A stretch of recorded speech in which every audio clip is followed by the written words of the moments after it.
destroy the audio in the last time you saw that we did this saying good day on a Thursday.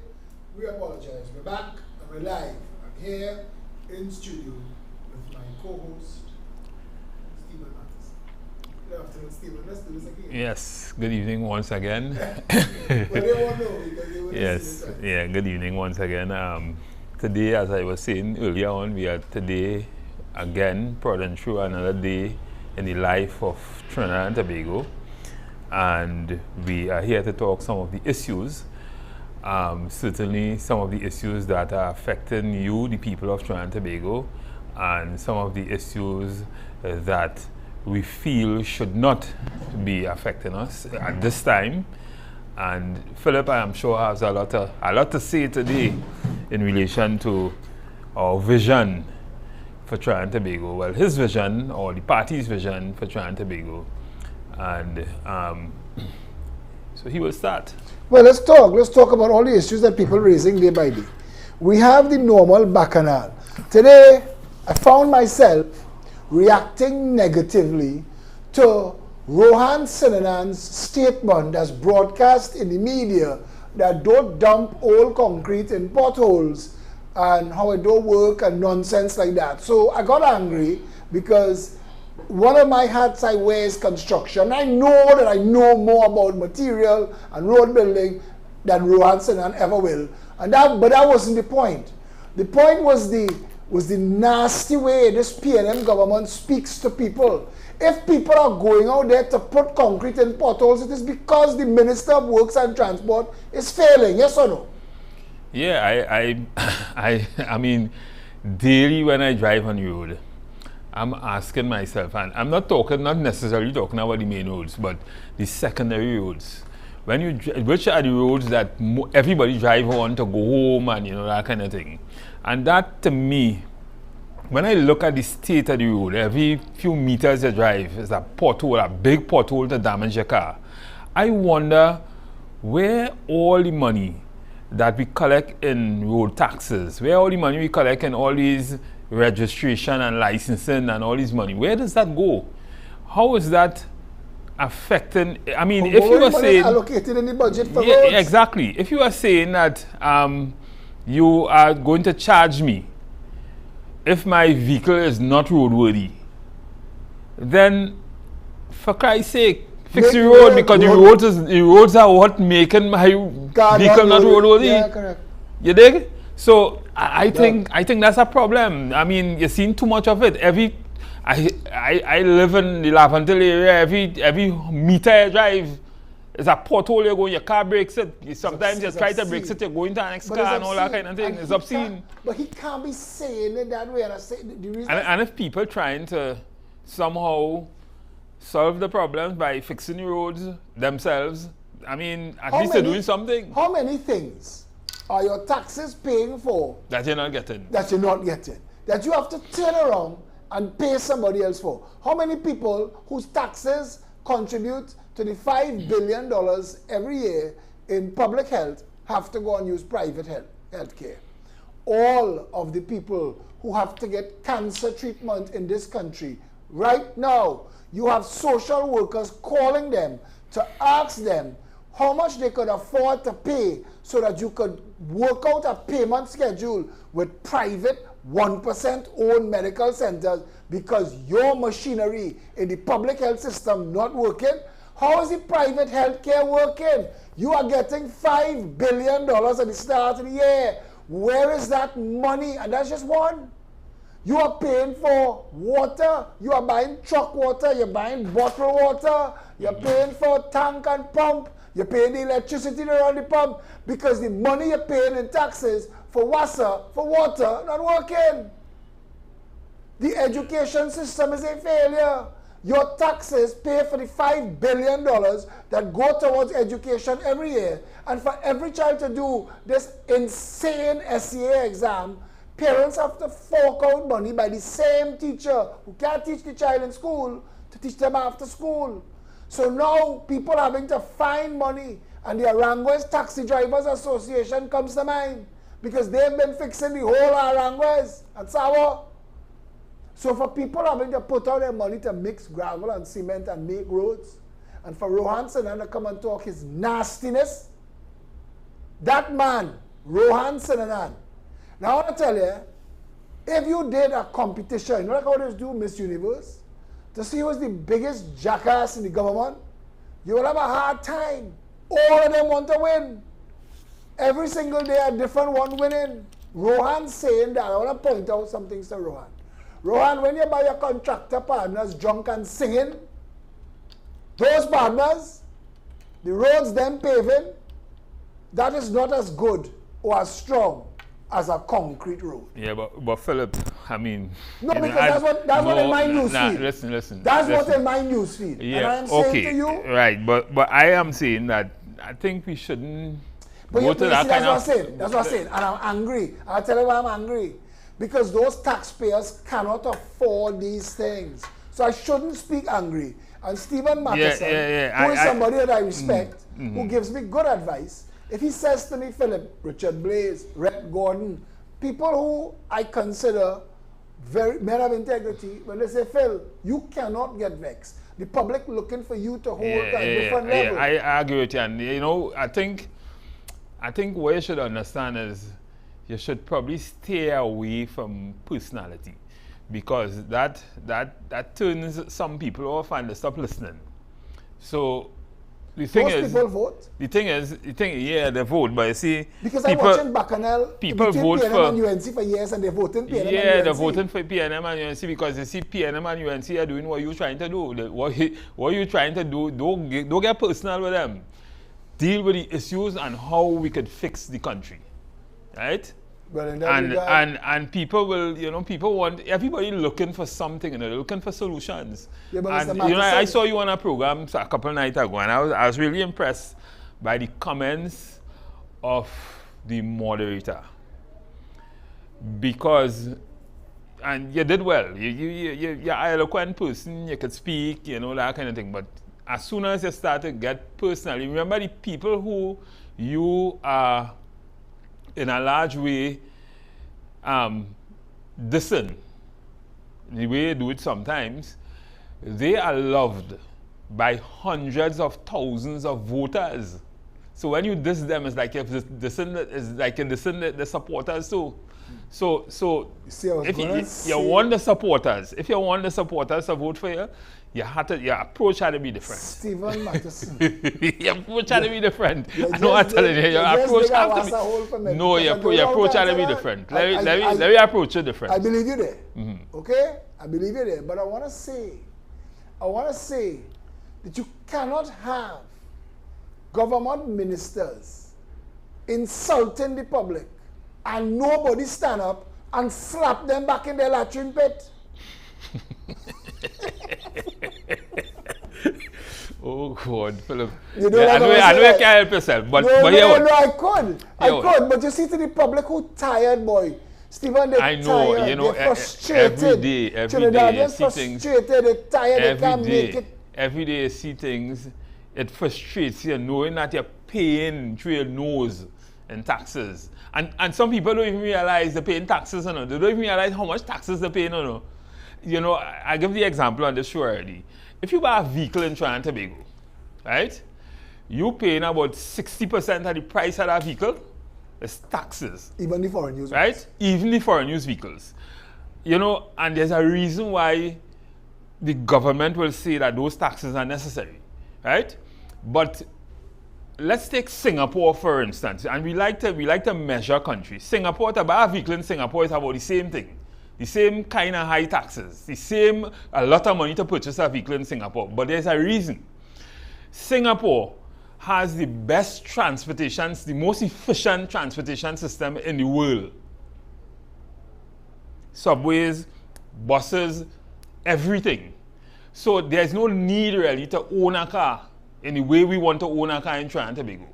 But we have a great need to own a car in Trinidad and Tobago, simply because we have no real mass transportation system, no reliable transportation system, which brings me back to the point I make all the time with the merit system and the road traffic regulations and how they define people, I find that is too draconian. And not only is it too draconian, if you charge me and I can't pay that ticket, like most people can't, right? And I get 2-3 tickets, it means I can't go to licensing office to do business again. And it means also that my family or whoever I'm taking care of by driving, I am not able to do that. So you are digging a deeper hole socially for someone or certain classes of people in the society to be able to live because they are not, because clearly there's a great need for taxis and private cars, P-cars and that kind of thing, and to be able to move around with a car because you do have a transportation system that is efficient. If you go to New York, you will see people in the shirt and tie, the jacket and that kind of thing on the subway. That doesn't happen in Trinidad in the way it happens in the state because it is reliable. You could walk out anytime and know that at a particular time a bus is going to be there waiting for you. That doesn't happen. We do not have that system in Trinidad and Tobago. So it's just like we are trying to juxtapose a first world system in a third world in a hat. Something that cannot work. And then we're beating up on the citizens if you aren't able to support it in the way that they think it should be supported. Every minute of the day, some roadblock and there's ticket and there's all that kind of thing. You're frustrating the public. And for what?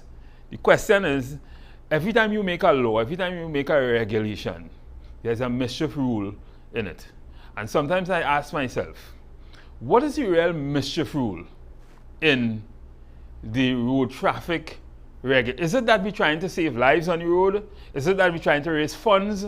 Is it that we're trying to frustrate the public? Is it that we're just trying to charge them, get more taxes? What are we trying to do? And the government will say, well, right, we're trying to save lives, we're trying to do X, Y, Z. But how is it saving lives? How is it saving lives when you are destroying the social fabric of certain communities by action? You had to think, it's like there are no adults. There are no guardrails in the cabinet, no adults in the room who could think. I'm biting my lip. I'll tell you why.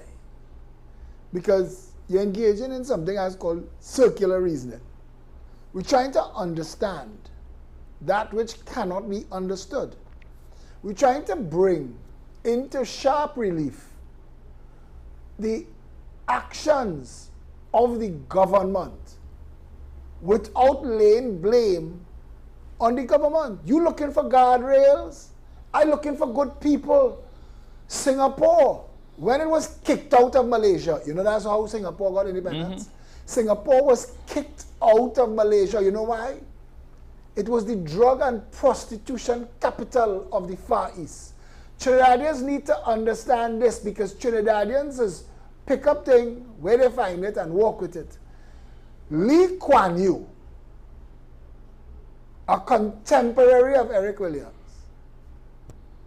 when he was made Prime Minister of Singapore, he wrote his resignation letter and he didn't put a date on it, but he gave it to the people of Singapore. And he said to them, if ever, at any point along the way, it becomes important enough for you to dispose of me as leader because you are dissatisfied with how the country is being run, put a date on that. Singapore is a country that never had oil or gas. Their population was a little under 1 million people when Lee Kuan Yew came to office. Singapore is 1/3 the size of Trinidad. It's a little country. Yet when you hear people talk about Singapore now, in 2023, they talk about first world, most developed. In 2019... It is one of the only countries that was able to move from third world to first world status in the 20th century. In 2019, 2020, before COVID, they had announced that Singapore's economy had just surpassed the mighty United States of America as the most competitive economy on the planet. That means the people were enjoying the highest quality of life. I say all this so that you understand that Singapore has no oil, no gas, no pitch lake, no nylon pool, no tourism, none of those things. And no corruption. Well, Wait, corruption. let's look at all the ways that we earn money. That money falls on us like manna from heaven. Tourism, pitch lake, oil, gas. We used to have agriculture, we have only razor grass. And if people start to import razor grass, we can make money.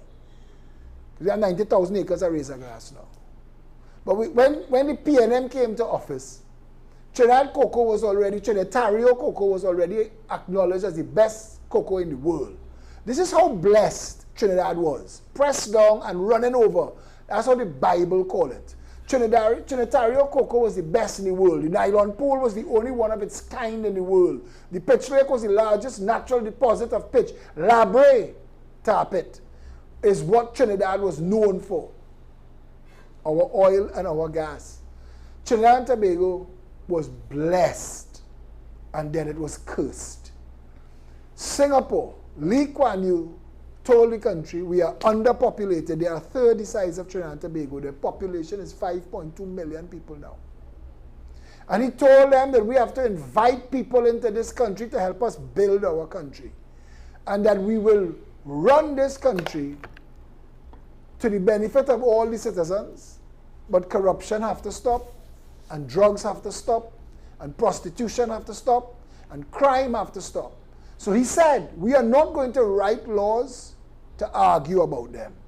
We are going to write laws to enforce them. And that is why today, if you are on a plane that is just about to enter Singapore airspace, the pilot has a duty of responsibility to announce to you that the flight attendant is passing with a bag. If you have any drugs that you know that are illegal, put them in the bag. And if you have any legal medications that you're not sure might be illegal in Singapore, put that in the bag too. When that plane touches down in Singapore, there is a last chance for you to go and flush it in a toilet. After that, if they catch you with drugs in Singapore, the jail sentence could be life. Mm-hmm.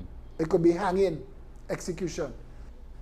President Bill Clinton had to beg for an American student who went to Singapore and sprayed graffiti on a wall. And he was sentenced to 6 lashes.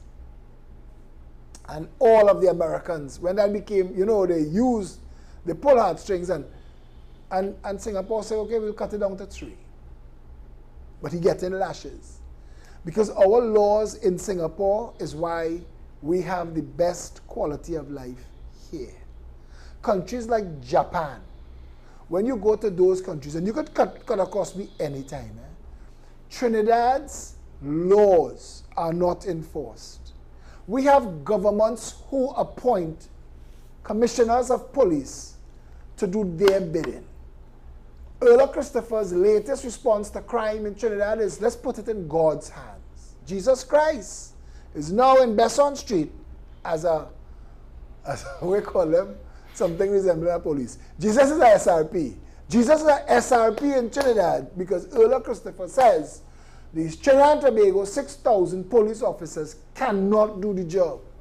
That is what she said. But she said earlier, before that crime is going to be on the down low. June. Yeah. But we're getting close to June. Mm-hmm. She put it in God's hands today. Martin Joseph said that a couple of years before he died.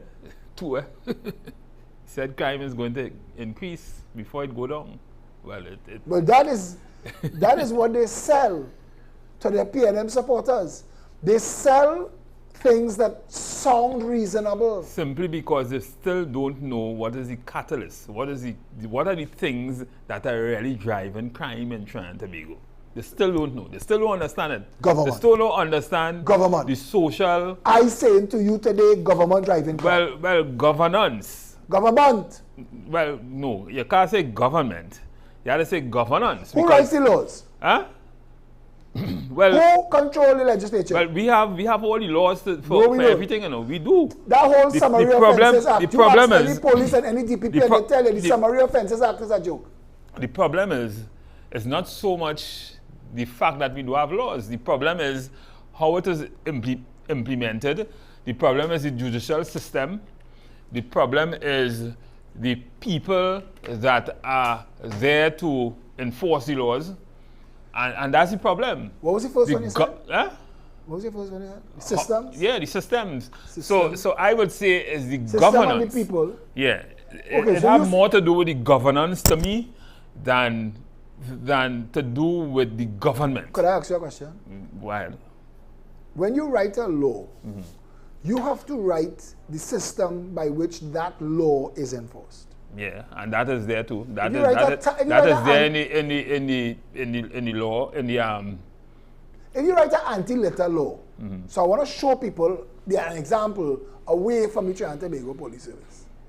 If you write an anti-litter law, and then you say that you are going to create a type of law enforcement officer in the country called litter wardens, and litter wardens will be given the authority to enforce. Let me give you an example. When you hear Trinidadians say, people too nasty, when it flood, you see fridge and washing machine rolling down in the river. You know, if you take that washing machine out of the river, and you find the serial number, and you type it into a computer, you could find out who imported it, who sold it, and who bought it. And you go knock on that person's door. We find your fridge in Crystal Stream River. Boss, I sell that fridge to Johnny. And people just remember who they sell a big item like a fridge to. It's not like you ever forget. When you go by Johnny, Sam say he sell you a fridge and we find that fridge in Crystal Stream River. Wasn't me? I give it to my sister.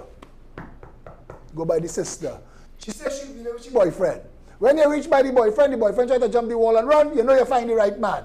Arrest and charge him.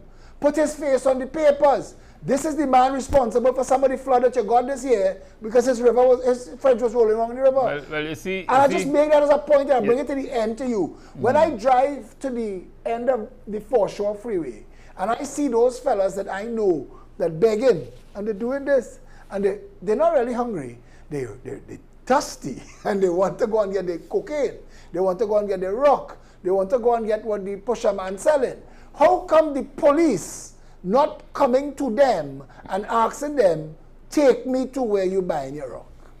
And going by that person and locking them up and saying, I will let you walk if you take me to the man who's supplying you with these rocks. You see, how quickly? You said something, you tell me I can cut across. You said something earlier on. You was just relaying a process. And it brings me back to this. We have a small amount of people in Trinidad and Tobago for the amount of resources and the amount of revenue we earn over the years. Agreed. Right? And what we should have done is we should have developed systems. So you was just talking about how do you find the person, a crime and that kind of thing.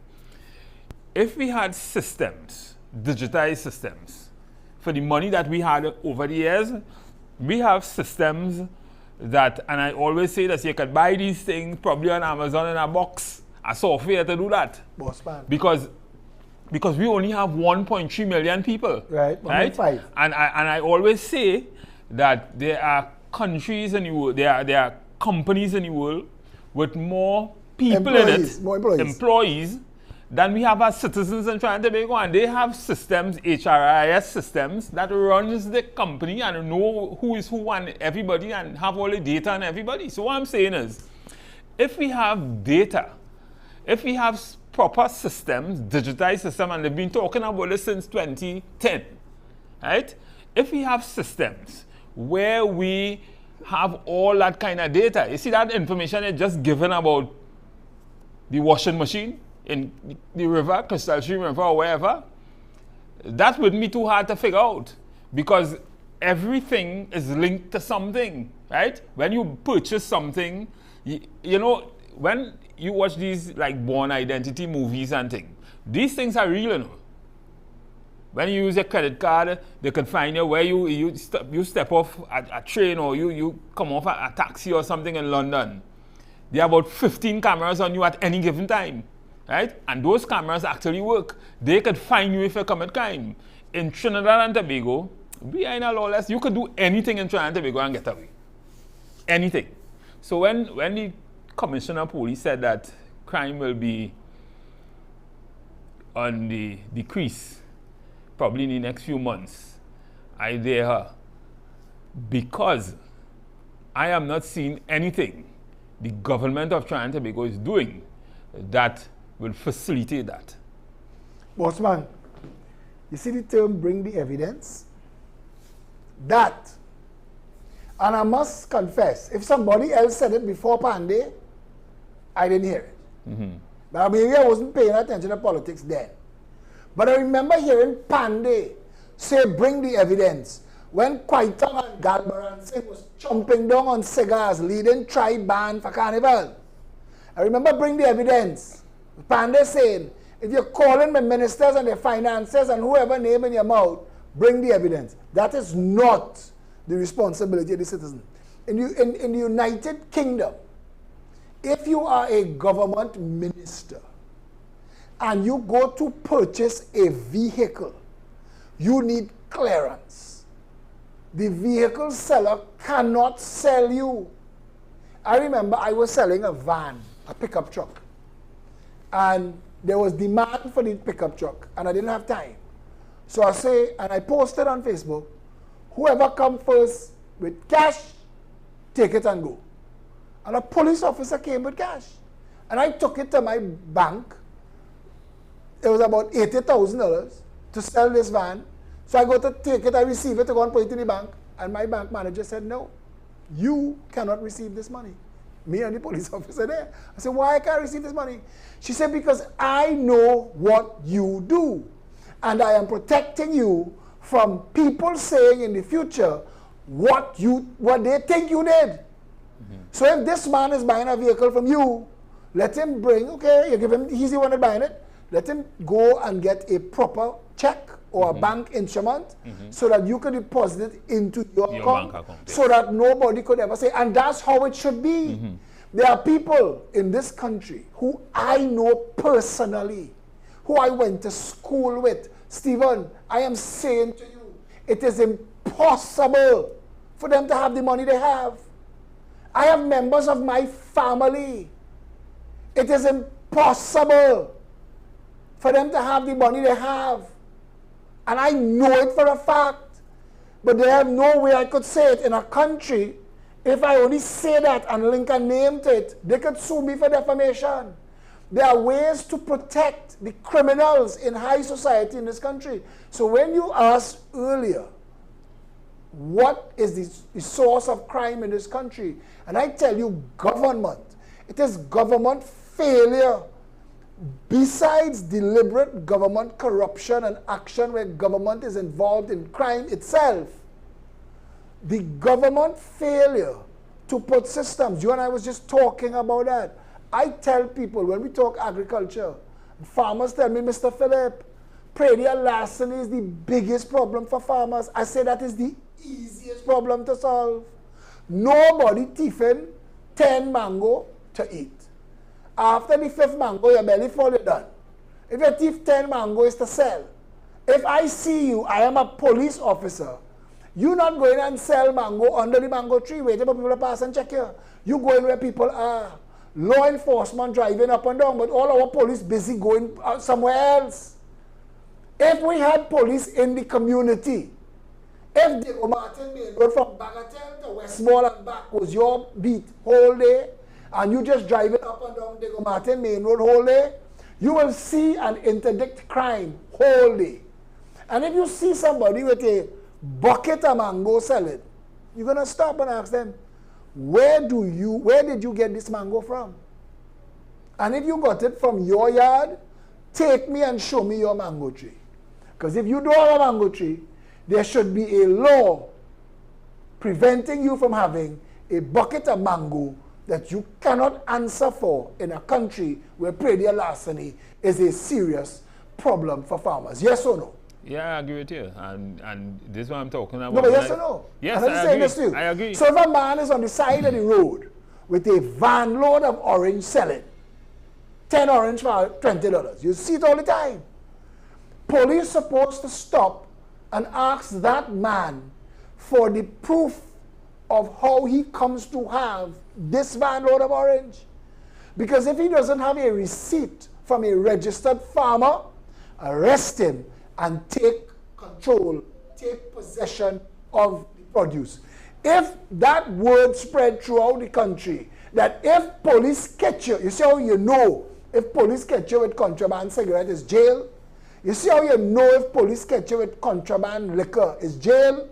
If police catch you with produce, but you see they're not protecting the farmers, and there's a reason they're not protecting the farmers, because the 1% importers who control our economy to 5 and 6 and 8 billion US dollars a year don't want farmers growing food.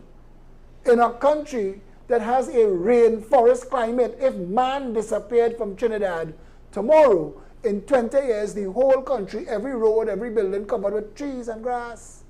Trinidad is the most fertile place in the world. We are washed every day with Sahara dust, bringing more fertility. People don't know that's a benefit of the Sahara dust. But I'm saying to you, we could stop predial larceny in a week.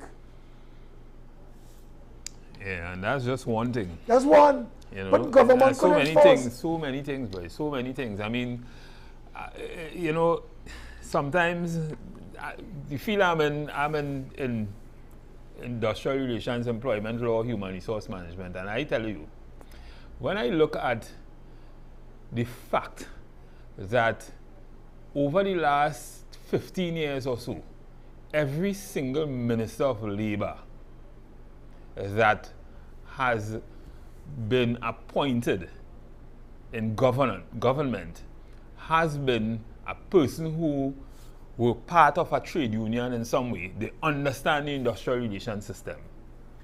And when I look at the Industrial Relations Act, for instance, the act that governs how we treat workers and that kind of thing in Trinidad and Tobago, it is littered with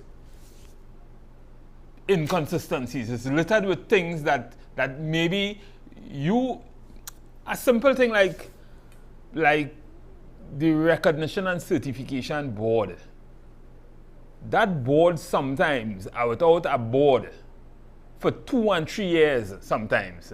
And that is a place where if an employer wants to lose a matter, you can simply ask the question as to a worker as a member in good standing in a trade union and kill that matter for a few years.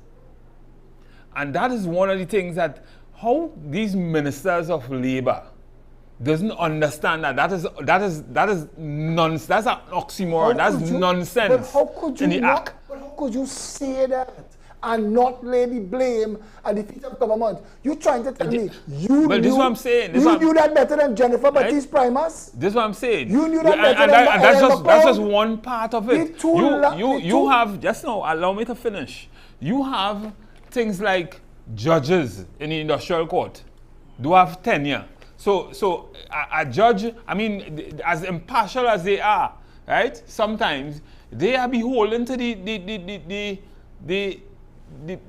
government of the day. They don't have tenure. They could be replaced anytime.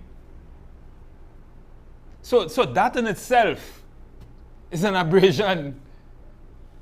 That in itself is a miscarriage of justice. Could I ask you a question? Go ahead. If I'm the Prime Minister and I sit down with you and I say, Stephen, list the top 10 things that you think negatively affect the performance of the Labor and Industrial Court in Trinidad and Tobago that could fast track us to a more equitable system. Could you give us that? Yeah, I mean, simple. I mean, I just tell you two. But one is the act itself, we need to address that. We need to amend certain things. We need to repeal certain things. We need to move certain things from the act. We need to fix trade unions. Trade unions are becoming obsolete in Trinidad and Tobago to a large extent. They are dying. They are dinosauric. Some of them don't even understand the purpose, right? So your answer is, if you want it fixed, the information is available to fix it. Yes, it is. When I tell people Trinidad's roads, the problem with Trinidad roads is we have no foundation and no structure in the road. And people go and look into the potholes after, and they look into the crevasses and the canyons. When we went up Maruga and we filmed how the roads literally twisting and falling apart, when we go down Central and South, and we show people the roads twisting and falling apart, and they look into the road, and they see that there is nothing there. There are no retaining walls. There are no substrates. There's no structure. They didn't design the road the way a road is supposed to be built. I have that information because of people like yourself, professionals and experts who are willing to tell me, Philip, if you wanted public health to work tomorrow, the money that you spend, that $5 billion a year, is about 4 times too much money. Then if you wanted public health to work, it could.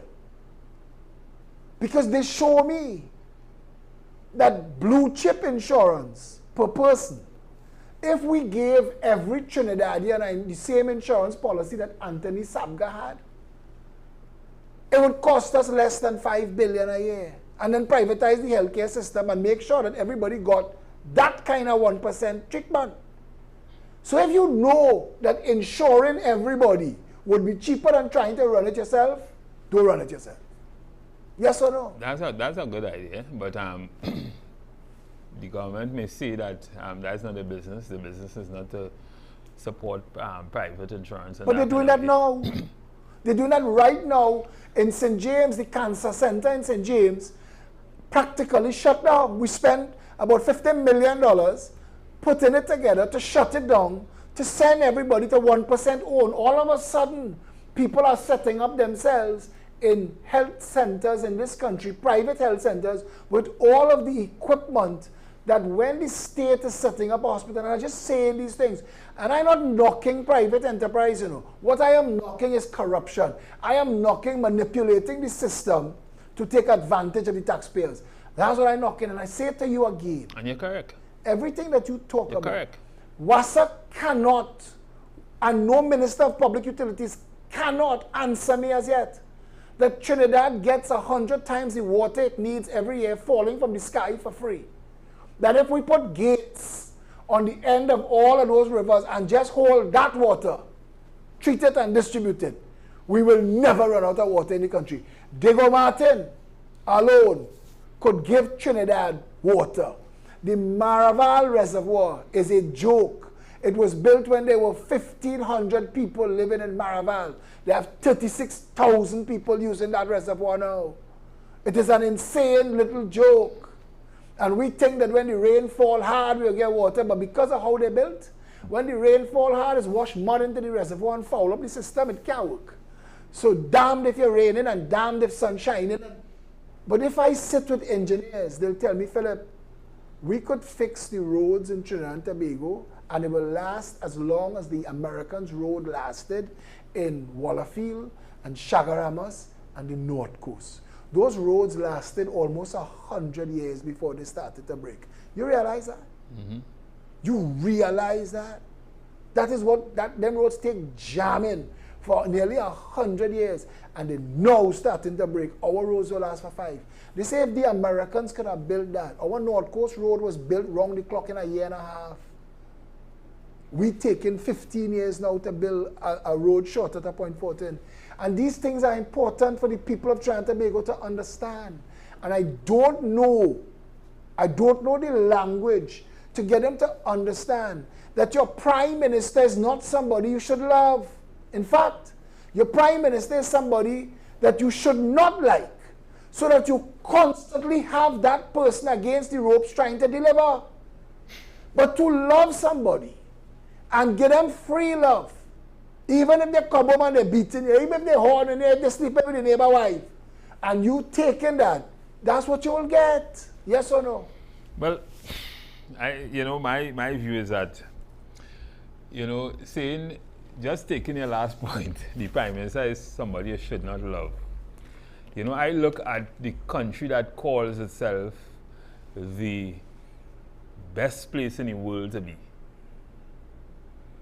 The best first world nation, the US. If you listen to anybody talking about any opposition to the government, talking about any opposition to the president or the presidency, or the ruling party in the US, talking about the other side, they will have things to say, but at the end of the day, they will always say America is the greatest place.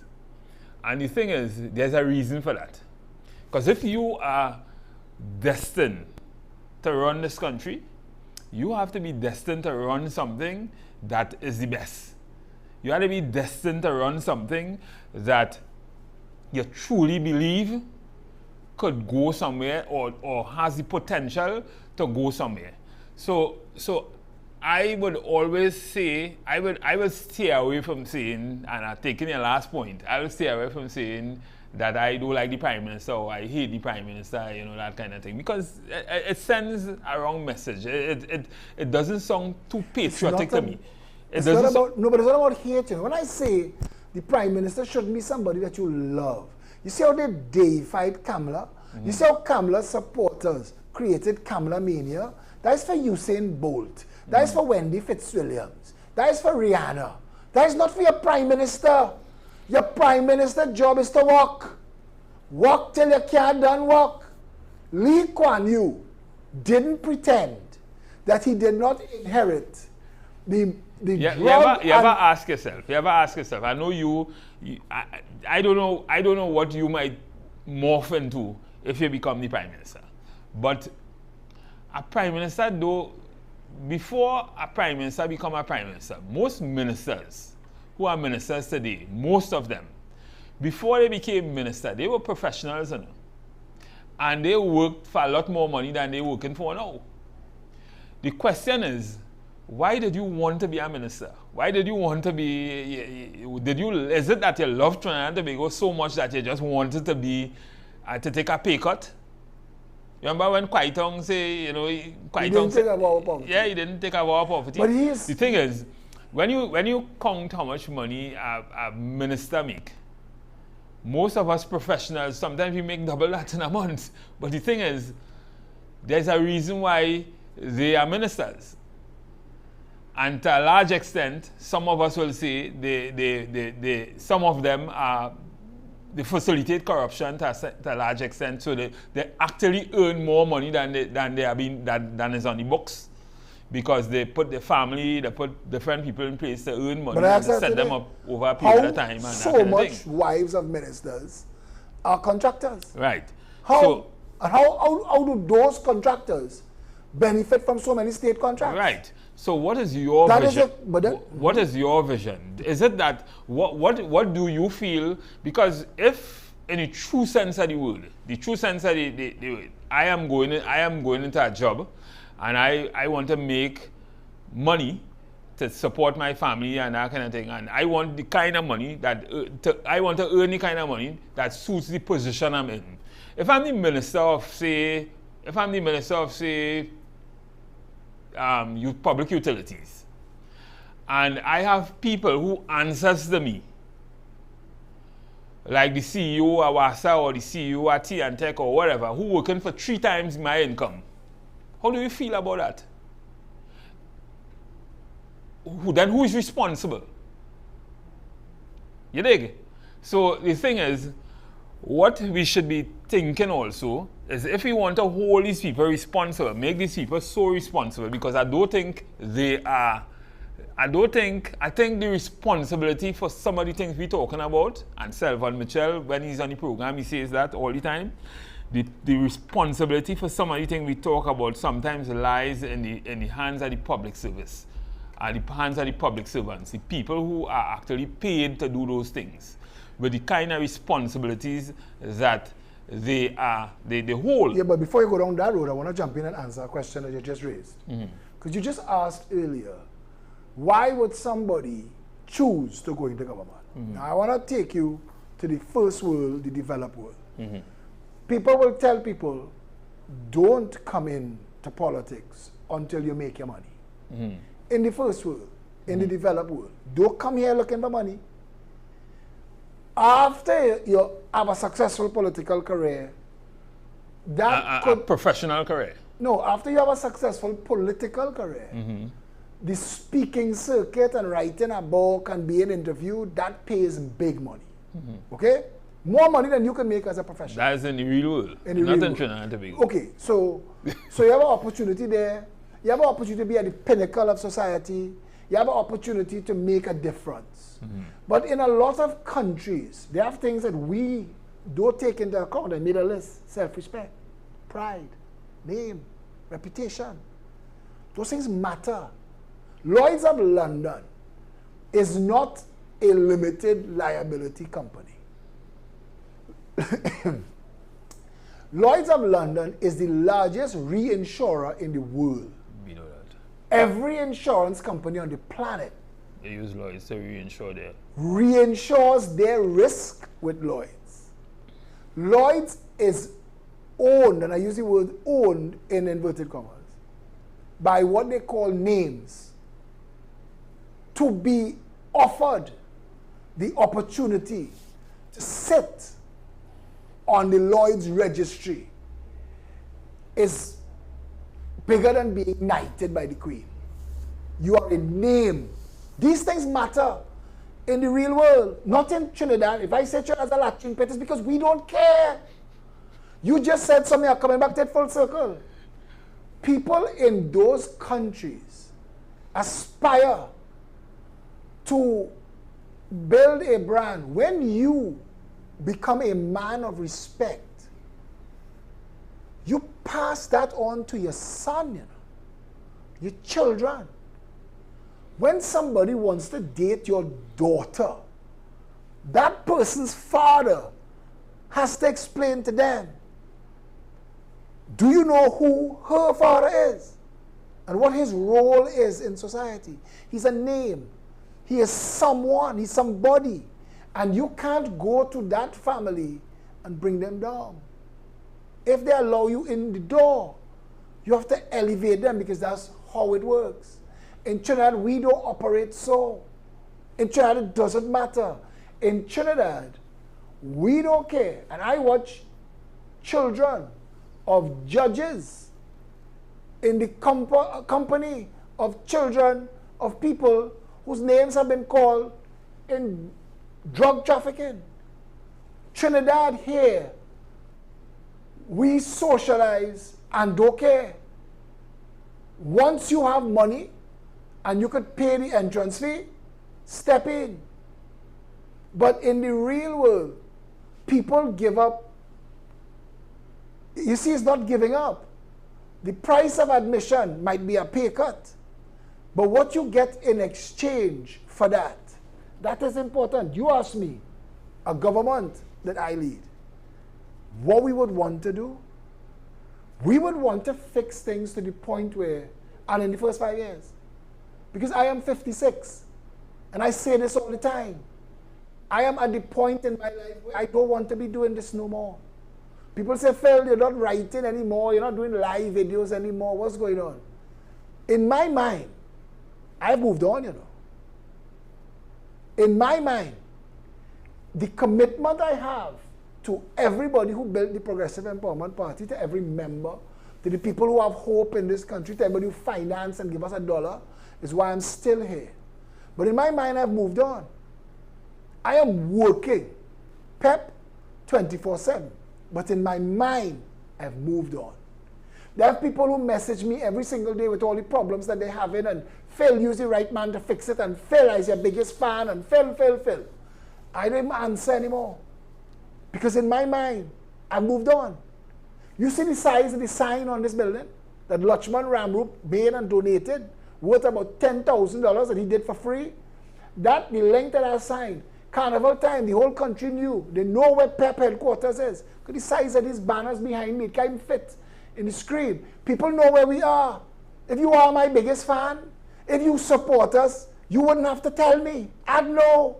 You'd be a member. You'd be attending meetings. You'll be making donations. I didn't take it on anymore. In my mind, I moved on.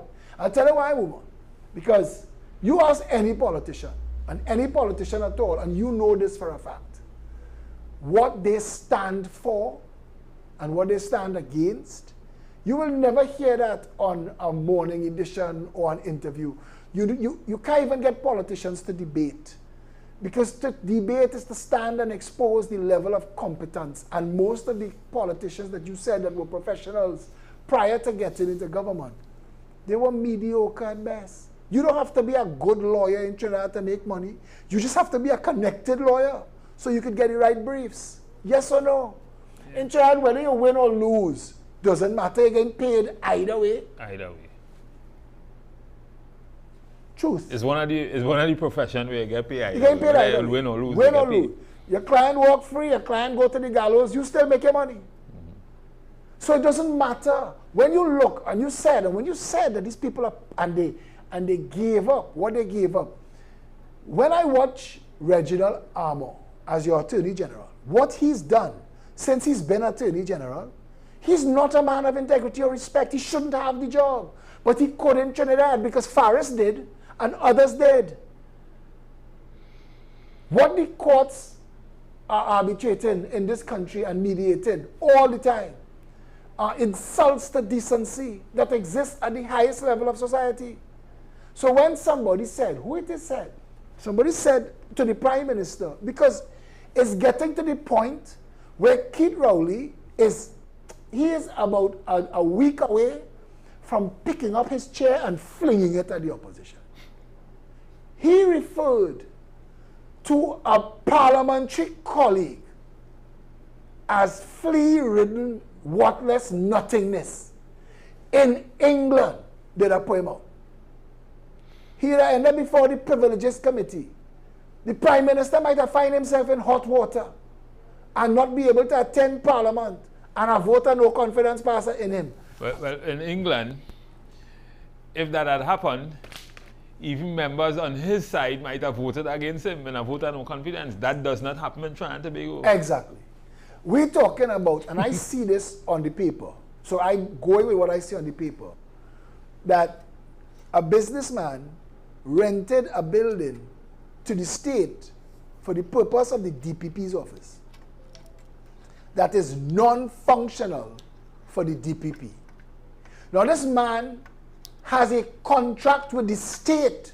That means special branch and all of those who are responsible for approving this property for the use of the DPP all failed at their jobs. Mm-hmm. Everybody failed.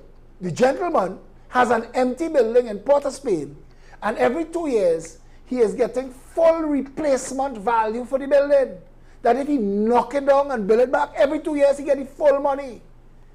Every 2 years for an empty building. Because the DPP's office cannot operate there. The scandal. Everybody focusing on the wrong things. Yeah. The scandal is we are hemorrhaging. We are hemorrhaging to alarming proportions.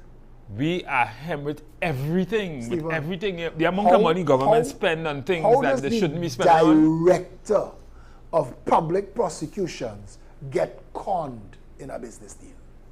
Because that's what happened. You conned the director of public prosecution. Well, it's not he making those deals, you know that? That's why I didn't blame him. It's public servants. I just said he was just taken advantage of. Public servants doing that only behave sometimes politicians. Yeah, but somebody is supposed to be named. Yeah, because you see, John Smith failed at his responsibility. These things and he has been fired. Yes? Who is John Smith in this case? But listen.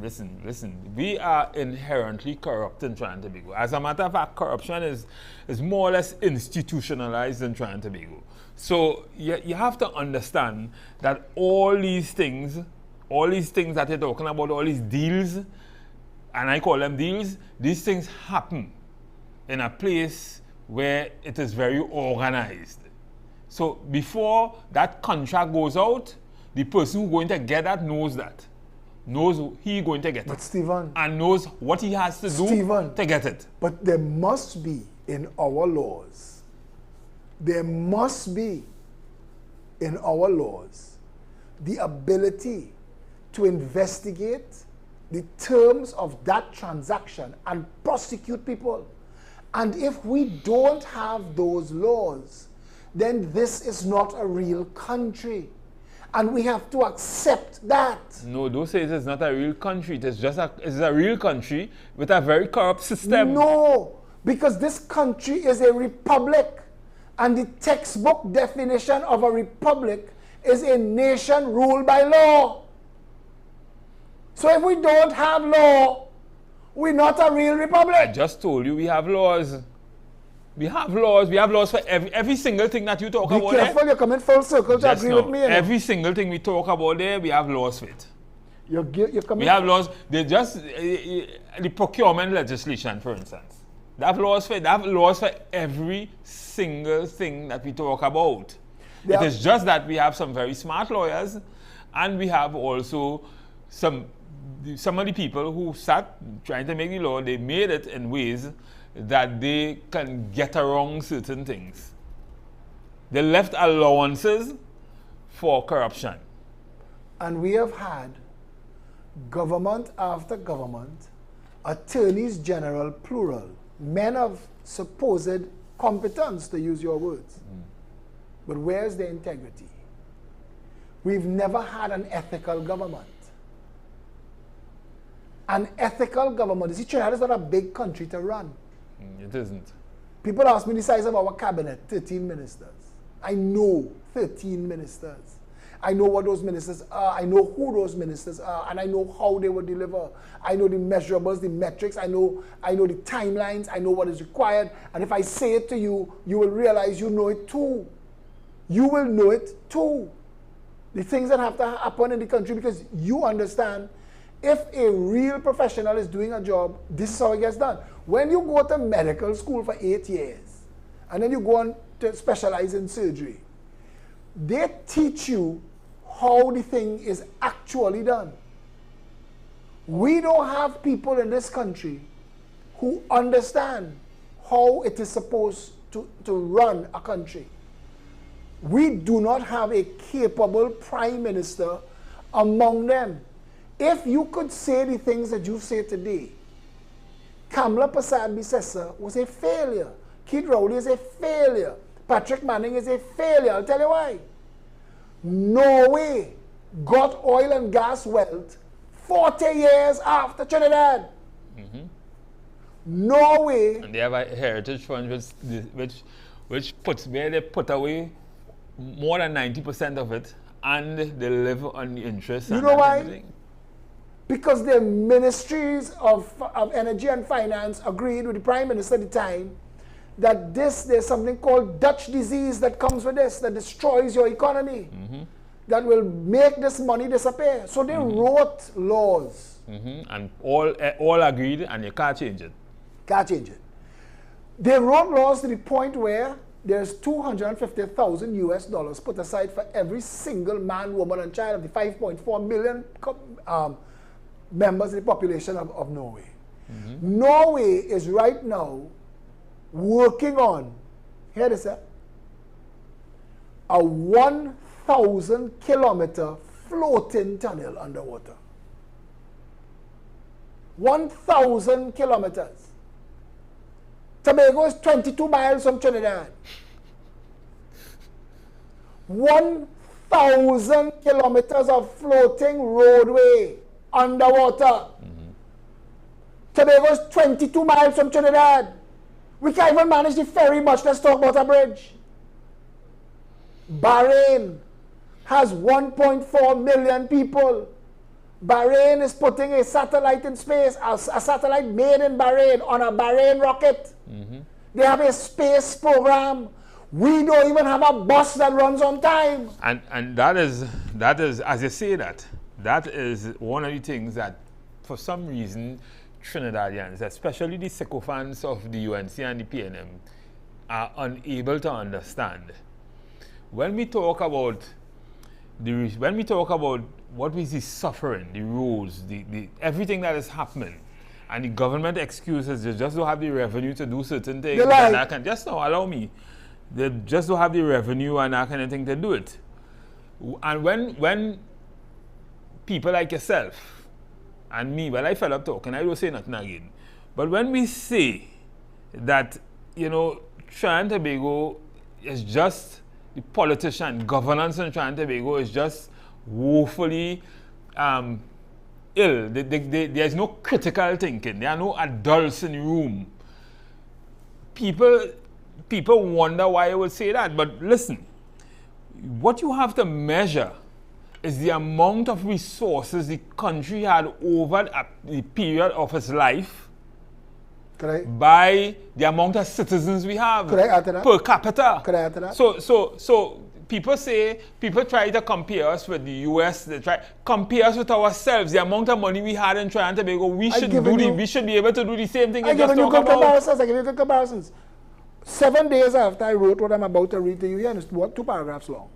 7 days after, the Bahamas, that has a population of 407,000 people. 407,000 people, that's a third of the population of Trinidad. In 1 day, had a cruise ship arrival, 1 day, of 28,000 tourists. Bahamas had 7 million tourists in 2022. At an average spend of $3,000 US over 5 days, that's 21 billion US income, or 3 times Trinidad's annual budget. You read that right. We made 30 billion in oil and gas last year. Bahamas made 5 times that in tourism. Our oil and gas revenue should be gravy, packed directly into the Heritage and Stabilization Fund and untouched. This country could be doing 10 billion US dollars between tourism and agriculture alone. Yes, because we've made oil and gas the cocaine, and we seem to be still sniffing for the remnants of it. While all the other revenue streams, we're not thinking that we could go anywhere with it, so we're not investing in it in the way that we should be investing in it. So agriculture, for instance, we have so much arid land in Trinidad and Tobago. There are so many technology. I mean, you have technology. You don't even need rain and sun and all that kind of thing again. You have hydroponics. You have things that you could grow under light. You could do so many different things, and it's cheap, very cheap and available. And we still trying to import agriculture produce at huge expense to the revenue, the national heritage. So let's look at it again. I want to say this again because I think I had a microphone problem. Bahamas had 7 million tourists in 2022. At an average spend of $3,000 US over 5 days, that's 21 billion US dollars income, or 3 times our annual budget. You read that right. We made $30 billion in oil and gas last year. Bahamas made 5 times that in tourism. Our oil and gas revenue should be gravy, packed directly into the Heritage and Stabilization Fund untouched. This country could be doing 10 billion US or 60 billion TT between tourism and agriculture alone. On average, it costs 30 to 40 billion a year to run this country. That would leave a surplus of 20 billion annually from tourism and agriculture. Annually, after we spend all the money to pay all the public servants to run the country, pay the light bill, to fix the roads, we'd still have $20 billion. $100,000 builds 2 starter homes to the state. You know that? That you talk about people don't know how much taxes they pay. When you build a starter home for $100,000, 50% of that is tax and cost that the government could eat. So $100,000, but let's say $100,000 for a starter home, $1 million pays for 10, $1 billion pays for 10,000. $20 billion left surplus every year could build 10,000 houses times 20 every year. Stephen, if you were running this country where the 90,000 acres of farmland that exists out of the 1.27 million acres that is Trinidad and Tobago, and we only use 13% of it, but if you use the 90,000 acres that currently Petrochin and CL Financial controlled, and you pair that with the 30,000 farmers that we have, Trinidad will not only be food self-sufficient, capable of feeding ourselves, we would save massive foreign exchange, we will generate massive jobs, create entrepreneurs, create downstream. Our public health bill will drop from 5 billion to 1 because our people will not be eating KFC and McDonald's bullshit that causes heart disease and heart attack and stroke. And Trinidad will start to be a nation that functions. All you have to do as a government is develop good policies to be able to drive that process. But they don't want to do that. They want to thief the money. Policies for farmers, if you're giving them the land, if you're giving them the resources, that they have to keep the prices at a certain level, that they have to plant and not build houses, they have to they can't turn the land into, like, you see what they do in Arangas? Starbucks, all kind of thing going up now on what used to be agricultural land. And those are the things. That's why they don't like to hear me say that if I am Prime Minister, I will jump into the seat of the bulldozer and knock down that Starbucks myself. Right? Because you need to reclaim that land, and you're correct. And I will tell you this, that you have free use of the land. You will never own it, don't build nothing on it. But as long as you could hit 60 to 70% of the target. So they bring in Starbucks and all that kind, who important food, who important coffee, who important all that kind of that you could be planting for people and putting further stress on the resources that we have. Who you blame for that? Right? Well, of course, you had to blame the government because we don't have a policy for agriculture, a real policy for agriculture. Stop using the word agriculture. And the thing is... Use the words food production. Right, food security, I should say. The thing is, now they do have some programs that they've just introduced where they train these young people and they give them, I think it's 2 acres of land in the next 2 years, and it sounds like a nice program. But I would like to see what's the policy behind that, because at the end of the day, what you find happening is you're not supporting these small entrepreneurs in any significant way. What are your measurables? One, and what are your deliverables? Right? You're not supporting them, you're not giving them any measurables, any deliverables to down the road.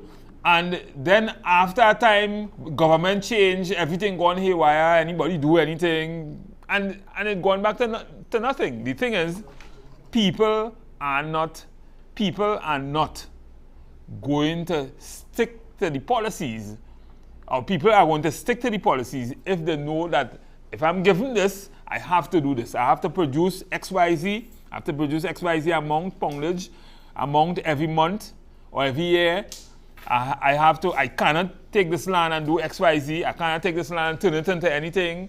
These are the things that, to a large extent, are needed to preserve food security in Trinidad and Tobago. Measurables and deliverables are the things that you're talking about. Yeah. Then if I give you an acre of land in a part of Trinidad and Tobago that we have earmarked, that these 1,000 acres here are earmarked for pimento peppers. Only these 1,000 acres out of our 90,000 acres. So we will have a plan of what food we want grown so that we will stabilize prices, have a nice mix.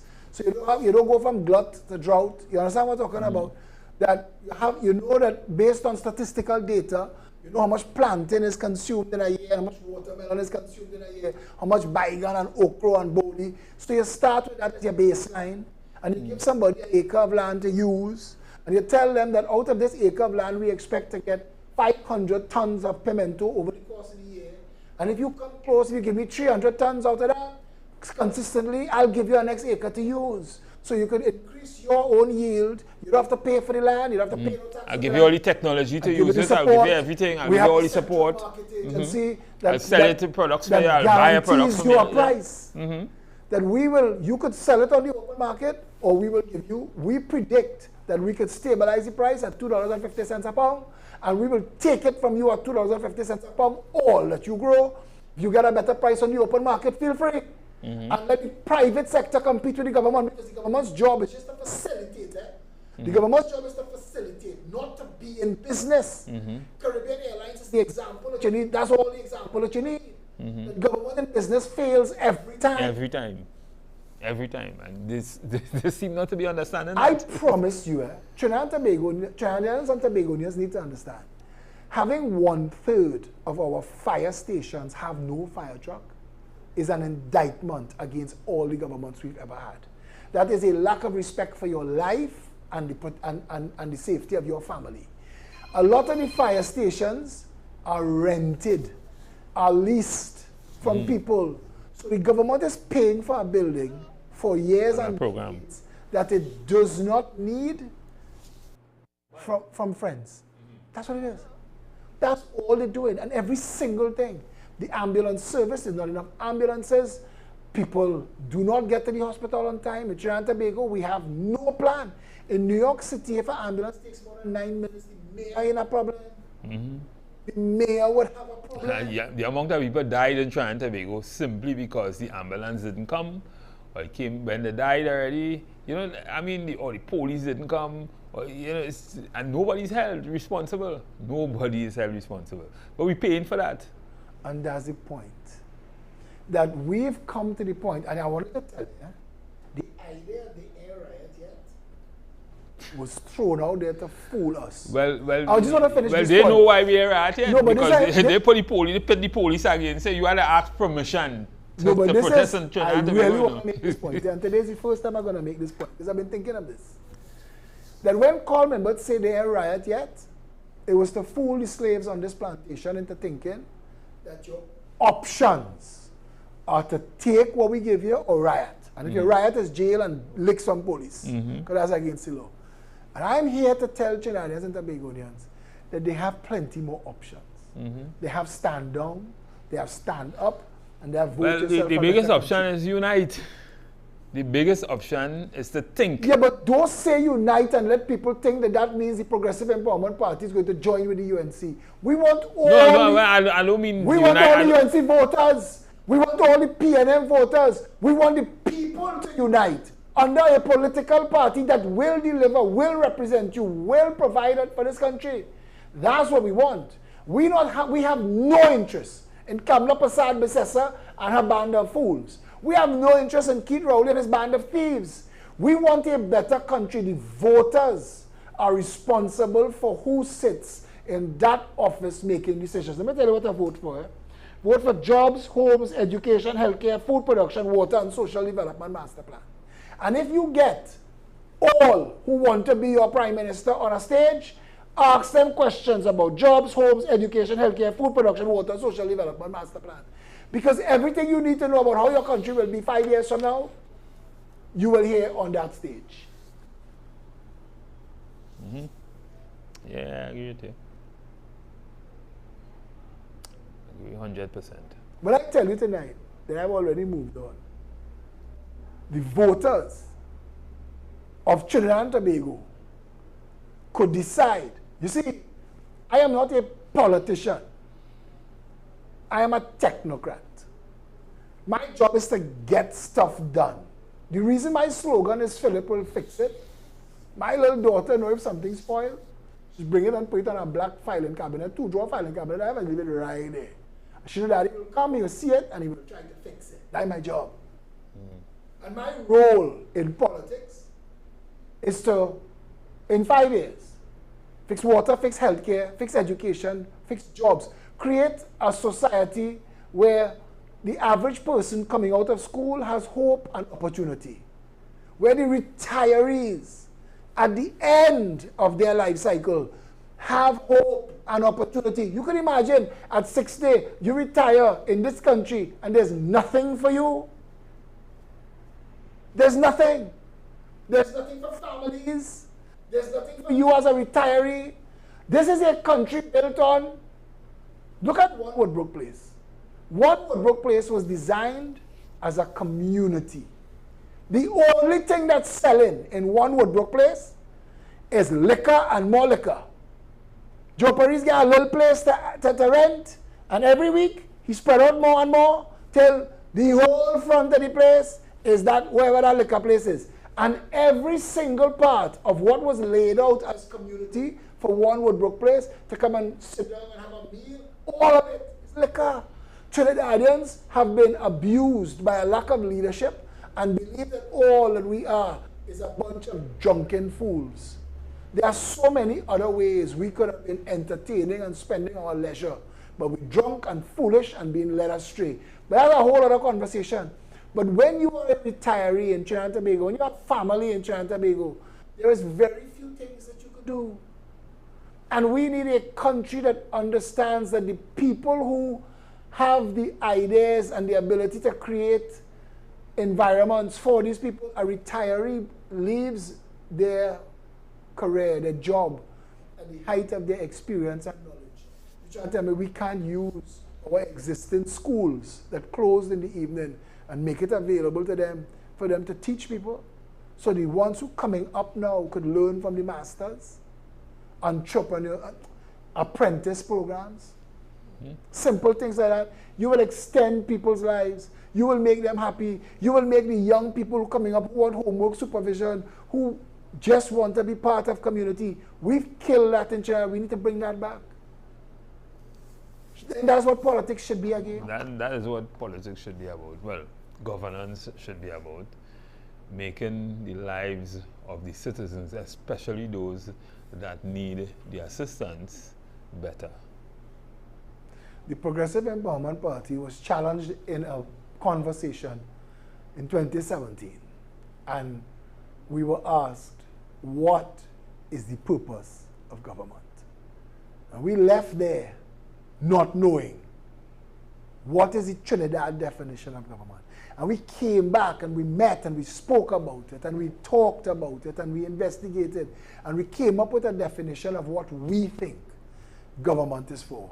And we say the well-being of the citizenry is the function, reason, and purpose for government. Right, so it really, and if you break that down, it is government shouldn't be to own or manage anything. Government should be to create an enabling environment so that business could strive, an enabling environment so that people could live comfortable, and an enabling environment so that resources, so that everything could be distributed to the people equitably. That is what government should be. But we don't have that. We have a country where the banks feel free to take advantage of their depositors. So they're doing that, and there's nobody to answer. Right. So real government is where that protection comes. If you look at the US, when you are dragged before the Congress, right, as a company, you have to say why you're doing certain things as a corporation, because there's public funds you're spending, and they will shut you down, right? They will shut you down. They have the authority to do that, and that's what government should be able to do. That's their role. That's your role. They should create an environment where the average person could find their way and create protections and safeguards. Exactly. You are correct. From the bank, there are people in this country, draw this reference because nobody will talk about this. We can't just talk about the sweet spots. Talk about the fact that there are so many people in this country who are in jail tonight, who are on a charge, they're convicted of nothing. But they can't afford bail and they can't afford a lawyer. Yeah. So they're stuck. And some of them in prison for 15, 20 years for things that if they were heard and fined and convicted, they would have served 5 years. And that's atrocious. Martin Luther King talked about that. He said that in the absence of, he said where there is no justice. What was the term he used? He said that he said a riot is the language of the unheard. No. He said that justice denied. Justice delayed. Justice delayed is justice denied. Justice delayed is justice denied, and that's what going on in Trinidad and Tobago right through. Prime Minister is openly attacking Roger Gaspard as DPP. Criminal defense attorneys are saying the justice system is collapsing on itself. The people trapped in these cells tonight are citizens of the Republic of Trinidad and Tobago. But I'm telling you, Trinidad and Tobago getting up at one big, massive lawsuit. As soon as people wake up and realize what they can do about that, I'm waiting to see how that will play. But Gary Griffith put a release today. He said he sued the state lose, and the court award him costs, and the taxpayers have to pay that. And that's what it is. Yeah. Is all of this happening at the expense of the taxpayers on top of everything else? On top of all the other failure? Incompetence. You know, I mean, it's just crazy. When I hear Fitzgerald Hines and all them talking the nonsense, that's right, I doesn't really take them on because I know they know too that they talking nonsense. They're just saying things to fool the public. That crime will go down and crime this and who responsible. Listen, all your policies is what is responsible for crime. Right? If you put water in a bottle, and you keep putting water in a bottle after it's full, it will overflow. And if you keep putting your foot on the necks of the people at Trinidad and Tobago, eventually the weaker ones will start trying to live. And how they will try to live is to live on the people who they feel have a little more than them. They'll rob them, they'll kill them, they'll all that kind of thing. That's the root cause of crime. And the solution was to make Jesus Christ a SRP. God, man. Not hard to think about that, to figure that out. When I added Start to with the social. People hear this, when people hear this, right? Jobs, homes, education, healthcare, food production, water, social development master plan. You know what a social development master plan is? The average citizen, somebody said to us once, and I'll never forget this. She said that a little girl was found in Trinidad and Tobago who was being kept as a sex slave. This before we had all the Venezuelans and all of this. This was a Trinidadian girl. And she said the only reason that was allowed to happen is because even though we have a system that records births and deaths, that's all it does. If your system records the birth of a child in Trinidad and Tobago, shouldn't it automatically send information to the Ministry of Education to expect this child in 5 years? Nobody knew this child was missing. Listen, I ask you a question. Shouldn't it automatically, that's what computers do. Yes. Forward to the Ministry of Education that 5 years from now, this child should appear in your system. Listen, I heard of a situation. And in the absence of a death record, where is this child? Exactly. So no. Exactly. Yeah, you're correct. You're correct. And this is what we talk about, the systems, the digitized system being linked. It is not just linking it to say that we first world or to say that we're doing things like America. It is linking it to help the people of Trinidad and Tobago to fix things, to help, to assist people in putting their lives together. Listen, I heard about a situation last night where a young lady, I think she's about 21, she attempted to commit suicide twice in 1 week and ended up in the hospital. And she had a baby just about sometime in December. So the baby is about 2 months old. And she was sent back home. She wasn't sent to center. She wasn't sent to nowhere. She wasn't given any psychiatric help or anything like that. What do you think she will do again? She will kill herself. And the reason they gave for sending the little girl home was that she breastfeeding. But if she die, who will breastfeed the child anyway?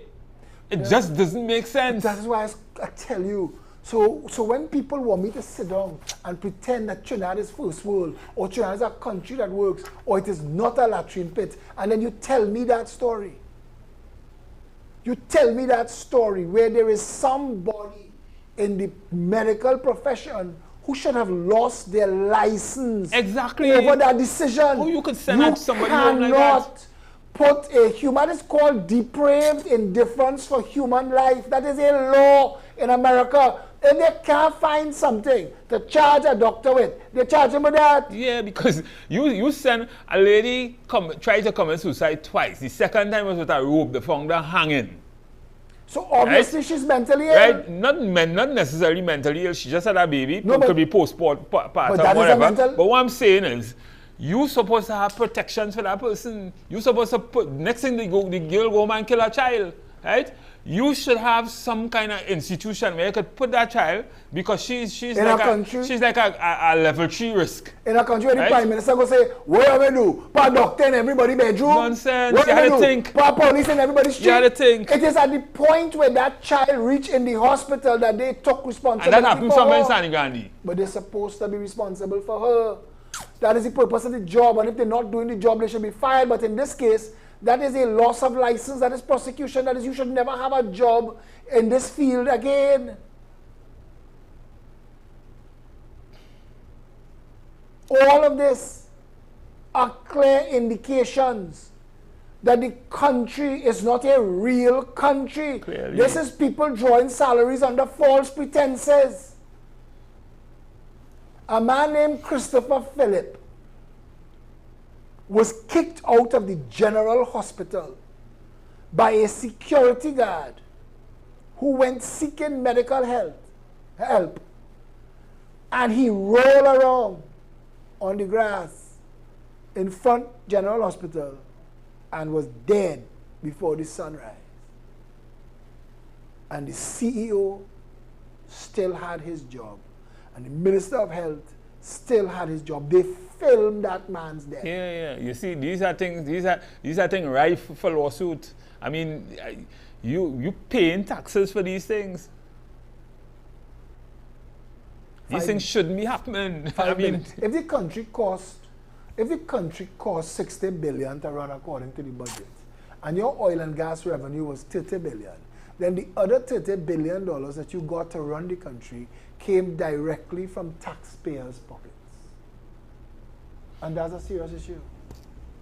Yeah, I mean, it's just sad. I mean, there are so many things, there's a multiplicity of issues in Trinidad and Tobago. Just think about it.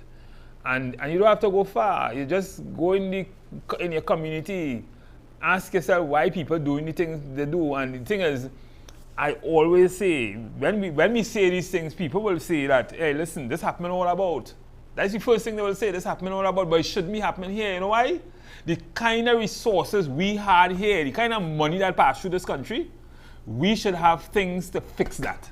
Why is it per capita that we could find a flood in Spain and a bad doctor in Uganda and a murder in a school in China, and we could use them as a comparison and not realize that each of those are individual events that happen in those countries, but all of those events happen in this country. All of them. Look at the propensity of it happening here. Do the probability. We are 1.2 million people, 1.5 million people. Let's say 1. Let's talk your shame up 100,000. Okay. Let's say 1.5 million, as you say. We are 1.5 million people. America is about 280 million people or some. Nearly 400 million. Right? Huh? Nearly 400 million. Almost 400 million. Right? China is 1.3 billion. Right? If these things happen, say 10 happen in America, how much mass shooting does have in America in a year? About 20. I don't keep those numbers. The numbers I keep is you have 8 million people living in New York City. Right. Their total murders. Murder rate is like about 6. Under 100. Yeah, exactly. 8 million people under 100. Exactly. Our 1 million people, nearly 600. No, it was over 600. Think about it. Think about how much money we earn per capita in New York and Trinidad and Tobago. Talk that now. And the potential. And see what a citizen in Trinidad and Tobago should be getting as opposed to what is being given to a citizen in the Besides race, what could be a reason for anybody to support either the PNM or the UNC? I don't think there's a reason. I mean, they have outlived their usefulness. I always say that, listen, and I will say this again. My opinion is that the UNC and the PNM have reached diminishing returns. They clearly don't know what to do again. They have outlived their usefulness. And therefore, we should look for alternatives. Alternatives even if we think they're mad like Phillip, we should look for alternatives that makes more, that have never been given an opportunity and could do something, or because they're saying it, could do something that represents something better than what we're getting, or than what we've gotten since 1956. 62. Or 62. Well, 56 Well, was 56. when PLM came, Yeah. but 62 was independence. Yeah. 62 was independence. So that's you know, that's what I had to say. The thing is, we talk all the time. You know, I listen to the comments sometime, you know, and I'll talk about you because on your program. When we talk about giving Phillip an opportunity, let Phillip, maybe Phillip should be the next man. A lot of people say, but he's a mad man. He listen to him talk, and I had to use somebody blame for that sometimes, because sometimes like when they say trying to be good, that shitole, a latrine, and all that kind of thing. Sometimes people doesn't want to hear that. People are more patriotic than that. Okay, but that is not patriotism. That is denial. Stephen, I want to ask you something. More people get murdered in Trinidad and Tobago than got murdered in countries that were at war. I was able to show the Prime Minister that statistically a civilian is safer in the Ukraine while they're at war than in Trinidad. And we say per capita. Because no, again, statistically? Yes, statistically, we are 1.5 you have a greater chance. People. I will never forget, there was somebody's boy child who was learning to drive, who was driving on Western Main Road with the instructor. The instructor was in the car, the boy was driving. He was heading west in the direction of Westmoreland. He had just passed Sabga's Bayside Towers, and a bullet came out of Cocorite and killed him dead. Driving by, he collided with a bullet that killed him and damaged the instructor. Yeah, that could be anybody. That could be you. That could be me. That could be anybody. Randomness of that. That is insanity. When you have the head of customs telling the parliament that they have not gotten a manpower increase in 50 years, so they cannot control the importation of guns and drugs into the country, and you've known that for 50 years, because when the National Security Council sits and they talk about the number one issue in murder in the country is guns and bullets, and we're not making that here. How they get into the country. Exactly. So they know that some come in by pirogue and some come in containers of dog food through the Piaco, but some come in through the legitimate ports of call. And that nothing is being done to safeguard and protect the country, and you know that. And you know that you can't safeguard and protect the country, and yet it continues.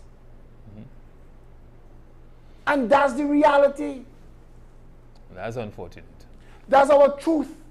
And it remains our truth in a country where it is easier to be fearful of the state. We live in a country where it is easy to intimidate and silence people. The amount of things that they've said about me over the years, somebody asked me if I have Teflon skin. Because they try so many different things to say. Because as I remember a lawyer, I keep calling his name and I forget it now, from Hobson's, Garnet Mungle Singh. Garnet Mungle Singh was a well-known lawyer in Hobson's in San Fernando, and he was politically active. And there was a picture of Garnet Mungle Singh in his green jockey shorts, and PLM put in the bomb. And when they put it in the bomb, that was it for his career. That's what they do. They destroy your career, and then they close wagons around themselves. The allegations. And other minions on Facebook and that kind of thing, but I say with just no grey matter. They talk, the kind of things they hear, they're saying. I mean, sometimes it really bothers me. That, I mean, I was once some of them friends, still some of them friends, but I mean, sometimes people just don't think. they just don't think you're supporting shit. But the UNC cannot win an election in this country on its own. There is no way in hell the Progressive Empowerment Party is joining with them. And all of the other third parties have either self-destructed or failed. Let's be honest. There's only PEP. Congress of the People is as much a name as the NAR is a name now. There's nothing else. Well, the Congress of the People, because I'm saying this because I know they are regrouping right now. They are doing certain things that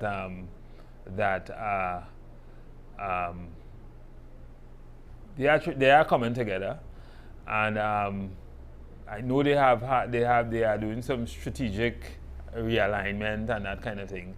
So, but the only thing they could do, and I asked them in a meeting last week, do you think that you can contest the election when the election is gone? And they said no. No? No. Because they can't. Because to contest an election, it requires a lot of human capital, a lot of human resources. That version of the Congress of People will never come back. The NTA is easy to attract a couple floating names, Nikolai, Lorraine Pouchette, people who are looking for a place to touch down. But building beyond that takes a lot of work, a lot of effort. The size of a party that the Progressive Empowerment Party is. We had 29 candidates in the last election. COP couldn't do that, and that was their last best chance with Caroline C. Prasad Bechan as the leader. It's over now. There is no other third party, and the Progressive Empowerment Party is not joining with the UNC. And the UNC supporters need to understand that they are being manipulated to keep the PNM in office because the UNC cannot win. And the Progressive Empowerment Party is the only party that is speaking for the non-aligned third force. The third constituency. And there are a lot of people who say, Phillip Edward Alexander and the Progressive Empowerment Party is the only party talking about the issues that are important and affect people in the country. But my question is always, how do you translate that to votes? How do you translate that into votes? Because at the end of the day, votes win elections. And if you could be the best man in town, but you can't translate that into votes. That's not my job. Okay. My job is it's like your job as a good-looking, eligible bachelor. So make yourself available. If none of the ladies outside there picking you up on your offer, you gotta find a different plan. Yeah, exactly.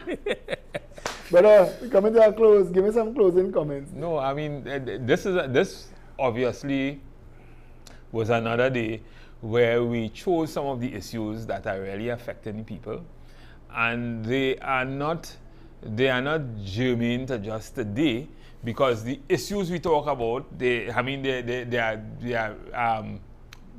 evolving issues. They are issues that are wrong all the time, and the people know we have to find a way to get that into the gray matter of the people, the people who can vote, the potential voters, and so that they can not just change course, but they can start thinking. Because the thing I always say, and it happens all over the world, it happens in America with Trump, somehow people just don't think past what they can see.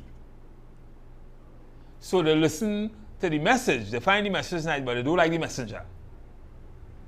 And we have to find a way to get them not just to like the message, but to get them to see the messenger as palatable.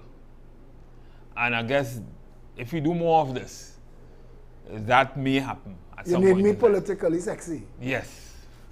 So that is my contribution today. Stephen Matheson and I spoke today and this evening and tonight, about a lot of issues that affect people in this country. And we've spoken it ad nauseum to the point we finish each other's sentences now, and we will continue to bring it. We will continue to bring people to the conversation. There are so many professionals in this country, so many good people who make information available to me but are scared to death to come on a show like this because they're afraid of victimization. And I want to tell Trinidadians and Tobagonians something.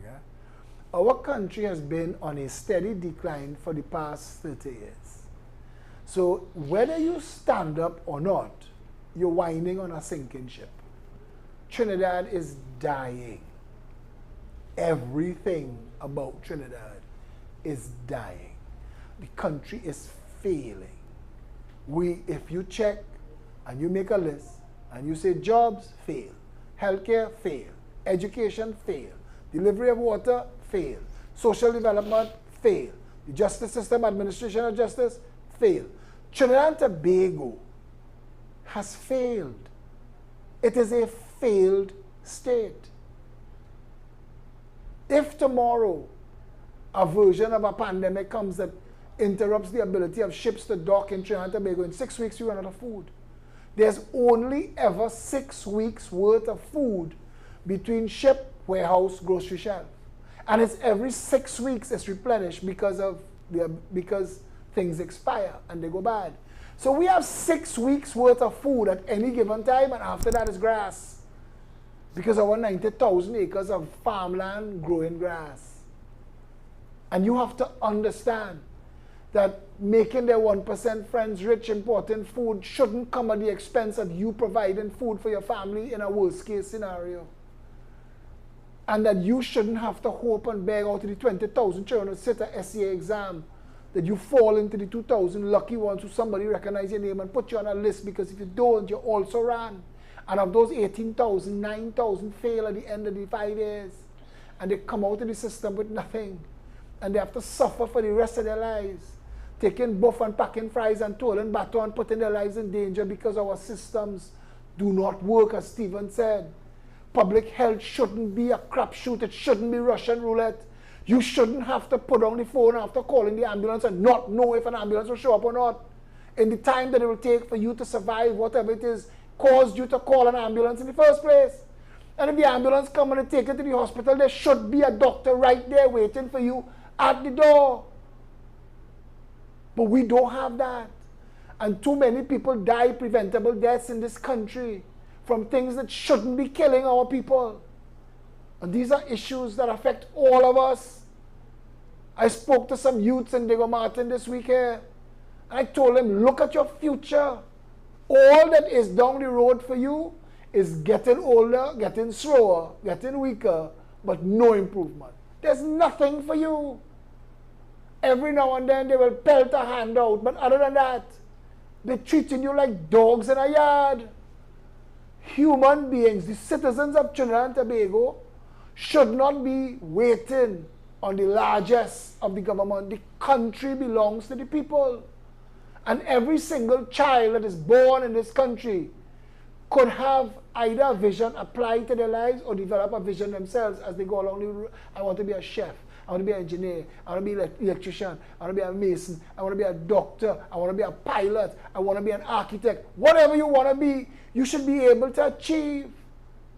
And not be a victim of a failed education system or a lack of money. That you know that you have all of the ability to be a doctor, but you're a mason because your mother and your father don't have the money to put you through med school. In a country where the government gave scholarships to medical students and after they became doctors, had no jobs for them. So we pay to make them doctors, to send them away to be doctors in other jurisdictions. Because our tertiary education is not being instructed by what the jobs would be in the future. And I remember sitting down in a seminar in the IT business, because that's where I spent a lot of my time. And I was listening to somebody say, you do not plan to introduce your product where the world is now. Your job is to know where the world will be when your product is due to come out, so they coincide and make sense. We don't do that. We don't do anything like that. But we could. We could have a better country. All of these shows, they're tiring. It's sad that we have to say the same things over and over, and when we're done, somebody who said, you know, that man talking so much sense, somebody will say, yeah, boy, he ain't Indian enough, or he ain't black enough, or he ain't find kid rowdy hairstyle nice these days. And that's all it takes to make you a fool. And what's worse is you're fooling your children who deserve better. Voting has consequences. It is time to vote ourselves a better Trinidad and Tobago. Thank you very much, Stephen, for being here. Thank all of you who viewed us live, and those of you going to view us after. Thank you, David Welch and Satish Ramsaran, who is, of course, our master control. Stay safe, Trinidad and Tobago.